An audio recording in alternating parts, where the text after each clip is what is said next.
I'm Tom, bikepacker, ultra racer and all-round cycling fanatic. And in this video I'm going to share with you some of the kit I've put through its paces over the last year, from local overnighters to ultra long distance bikepacking races across the Alps. All of this gear I bought with my own money, and it's stuff that's genuinely helped me on my bikepacking trips and ultra race endeavours. So let's take a look at what's helped me in 2025. First up, it's something that's sat on the bike behind me. It's the TailFin Bar Cage. Now, having done a number of trips, I've always had a problem with carrying kit on my handlebars. So on the mountain bike during things like the Atlas Mountain Race, the bag has shaken and it's damaged cables, meaning I couldn't use my lockout on my suspension. And on the road or gravel bike, often the bag starts in a good position up on the handlebars away from the wheel, and then slowly over the course of the ride it sort of bumps around a bit and then is eventually sort of touching the wheel, hitting the wheel. You have to stop, adjust the bag, bring it back up again, so it's a bit of a faff. So when I was looking at my kit this year and wondering about how to carry it better,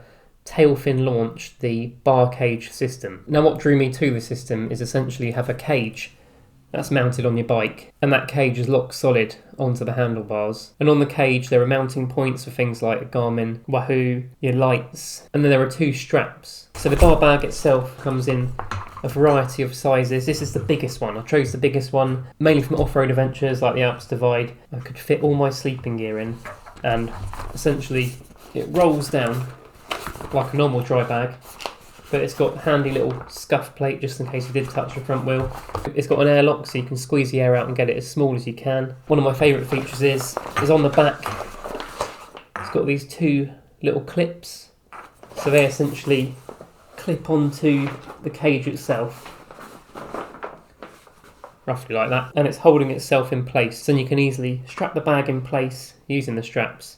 You're not faffing around wrestling a big bag. The bag's fully waterproof. It survived a lot of wet weather, and I had no issues with the bag moving about once it was in place. So I've had no issues with it on the mountain bike. My cables remain fully intact and functional. But another cool little feature is you can buy different size bags. So what also drew me to this was the fact I could use it on the mountain bike, but I can also fit it to my gravel and road bike and get a slightly different size bag so it fits in between the handlebars and is a little bit more compact. So I see this as a bit of kit I can use across all my bikes, and it's not totally specific to the mountain bike, the gravel bike or the road bike. So if you're looking for a new bar bag to carry your kit around in, I can highly recommend the TailFin Bar Cage. Whew. Do you ever suffer from cold hands on your bikepacking trips? Then I can recommend these. Hot Hands hand warmers. Now compared to the TailFin, these are at the budget end of the spectrum of my bikepacking kit. These cost about £1 each from Tesco, but essentially you crack them out the pack and they provide about 10 hours of warmth. So you can stick them in your gloves, stick them in your sock. Particularly good on those really cold mornings when you're just perhaps getting out your tent with your bivvy bag and maybe you're on a long descent and your hands are freezing and not really working. They've been a bit of a lifesaver for me this year. Earlier in the year, back in January, February, March, I was doing some overnight local bivvy trips, and what I actually did with the Hot Hands hand warmers is put them in my sleeping bag. So they gave me a little bit of a heat boost. I think there was a couple of nights I remember laying there holding the hot hand on my chest, freezing cold, but that was giving me a little bit of warmth and maybe gave me a slightly better night's sleep. And of course they're really small, so you can stick them in your bag. Perhaps just carry one pack for a just in case situation, but £1 for warm hands, you can't really beat a pair of hot hands. Now if you've seen some other videos, you've probably seen me looking like a right state, not getting much sleep, and generally feeling very tired on the bike. Typically I've always used a bivvy bag, such as this Outdoor Research Helium Bivvy. They're light, quick to set up, and you can almost sleep anywhere. However, the quality of that sleep isn't always the best, particularly when you're not used to sleeping outside a great deal. So this year I changed my approach a bit and I bought a tent. So I'm now carrying a tent around with me on my bikepacking trips, and boy, the quality of the sleep I'm getting is significantly better, and as a result I'm probably faster on the bike and generally more happy. Now you might be thinking, I don't want to carry a tent around, it probably weighs a ton, takes up a lot of space. Now bear in mind this is not fully compressed. Comparing the two, the tent, the bivvy bag, there's not a huge amount of difference there in terms of volume. Yes, this tent is slightly heavier than the bivvy bag, but to have a place you can escape to at the end of a ride or at the end of a day, sit up fully inside, get changed, and generally feel more secure and therefore get a better night's sleep, I have really enjoyed using a tent this year. And as you know, being a bit of a bargain hunter, when I was looking for a tent to use on the Alps Divide, the Terra laser compact one came up on my searches. I think this was half price. It cost just under £300, so it was quite a lot of money. But I camped out probably 5 nights on the Alps Divide, so that's already down to £60 a night, and I've used it either side of that trip as well. So I think I'm well below the cost of a night at the Premier Inn already. Some of the other benefits of the tent over the bivvy bag, it's a much nicer place to be in bad weather and when it's raining. So if you've not tried using a tent, I recommend giving it a go. I'll still use my bivvy if I'm doing an event that's perhaps shorter, maybe a one night sort of ultra race type trip. But if I'm doing a multi-day trip, one that I want to enjoy, or even one I want to go fast and sort of maximise that downtime I have, I'll be taking my tent. As a bonus little tip, you can carry a bottle cap, a really helpful little tool to help push those tent pegs into the ground. It obviously weighs nothing, and it kind of protects your hand when you're pushing the tent peg down and sort of helps speed up that setting up process. Next up, it's not a product as such, it's a type of material, or in this case, 2 different types of material that do more or less the same thing. The first up is Primaloft Active Evolve, which is using this Albion gilet. As you can see, you can almost see through it. Absolutely amazing at keeping you warm, but at the same time not overheating. I used this on quite a few overnight bikepacking trips and on my ride back from Spain to the UK, and it was particularly good in the mornings and in the evenings to add a bit of extra warmth. And as you can see, it pretty much rolls up, scrunches up to nothing. And I've got so attached to this product, I actually wear it around at home. Saves putting heating on for a couple of hours in the day, and I think the savings I've made on the heating bill have probably offset the purchase price of the product. Although this is a very warm product for its size, it doesn't have a wind stopper fabric on the outside, so if you're riding, you might have to put a gilet on top of it to stop the wind getting through. So when I did the Alps Divide, I wanted a similar type jacket, but with a wind stopper fabric on it too. And following the recommendations from a friend, I opted for a Castelli Unlimited puffy jacket. That was quite hard to say. This uses a Polartec Alpha material on the inside. As you can see, it's pretty much or quite similar to the one the Albion gilet uses. It's light in weight, it's fluffy, you can kind of see through it if you hold it up to the light. But with this jacket, as you can see, it's got a wind stopper material on the outside too. This also scrunches up nice and small, and for its size, this jacket really packed a punch.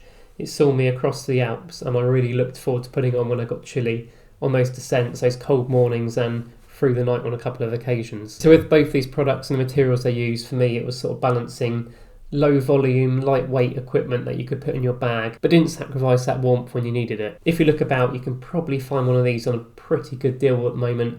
I think when I bought this, it was half price. I think this jacket has become my favourite cycling jacket, and I'll be looking forward to wearing it over this winter. Now, building on the idea of kit that's small, lightweight and packs a punch, how about some waterproof socks? So I've always been a big fan of waterproof socks, particularly off-road riding, but there's actually a dual purpose to these socks, which has saved me carrying another piece of kit. So as well as being waterproof, these socks are also incredibly warm, which means on many of my trips, instead of carrying a spare pair of socks and a pair of shoe covers to keep my feet warm, I've simply carried a spare pair of waterproof socks. I found these DexShell socks to be really effective. They've got a handy little rubber gripper on the inside of the cuff, which holds them up your leg. But if you turn it inside out, you can see it's got some lovely fluffy material in here, which helps keep your foot warm.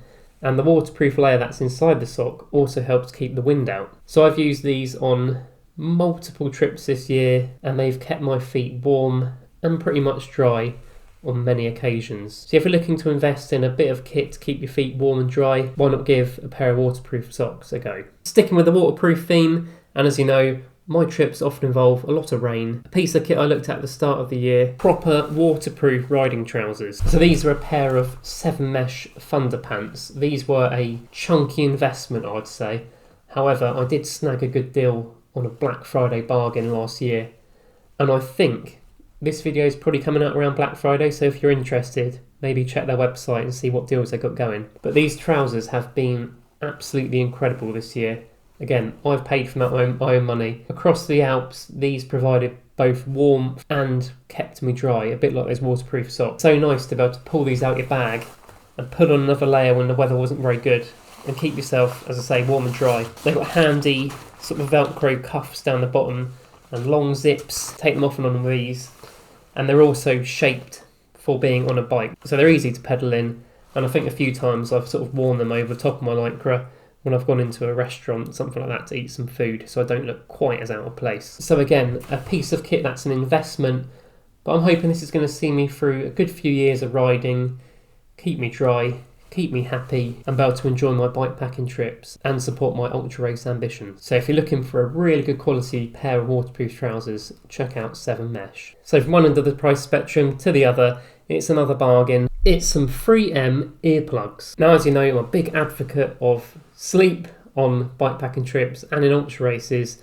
I have come to discover the wonders it has on your ability to be happy but also ride fast. So in a previous video about some kit, I talked about the benefit of having an eye mask to give yourself a good night's sleep.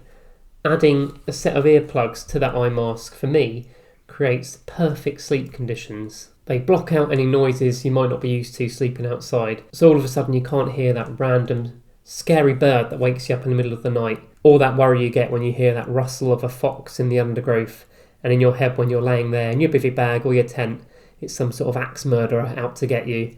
Pair of earplugs, you don't really hear it, and gives you that great night's sleep. They're also quite handy if you've booked a random Airbnb somewhere, you don't quite know whether it's going to be noisy from the road. And a cheap piece of gear that'll probably give a great boost to your ultra cycling, bike packing and racing, especially if you're a light sleeper like me. Now the last one is a bit of a joke, but you could ditch all that gear and download booking.com onto your phone, take your credit card with you, and not carry as much kit on your bike. Some people think you have to sleep outside in an emergency bivvy bag every night in the rain, but actually what I've come to discover is balancing nights out with nights inside leads to a much more enjoyable trip, and you feel much better during it too. So perhaps you might aim to do 2 nights sleeping outside, 1 night sleeping indoors, have a good shower, charge your stuff, wash your gear, and you'll be feeling great to go again. When I did my trip from Spain back to the UK, I had these grand ambitions that I was going to bivvy the whole way. I think I did 1 night in a bivvy bag. The weather wasn't very good. It got colder throughout the trip as I headed north. And I spent the rest of the trip sleeping in hotels and apartments. And I had an absolutely wonderful time. So I think there's no shame in downloading an app like Booking.com or Airbnb and sleeping inside for your whole bikepacking trip. And for me, a lot of these trips and even the races have now become about enjoyment. It's an escape from everyday life. It is your holiday from work for most people. So why not maximise the enjoyment? You don't have to sleep in a hedge every night to make it a bikepacking trip. So that's my top gear from 2025. That's seen me on some absolutely awesome adventures. I'm looking forward to continue using it next year. Got a few things lined up. But if you've got any kit suggestions that I should look at or other people could consider, think about sharing them below. The more we can share our knowledge, the more we can help each other have amazing bikepacking trips and successful ultra races. Hopefully you found that interesting, and if you did, give the video a like and check out the rest of the videos on my channel. But until the next one, happy bikepacking.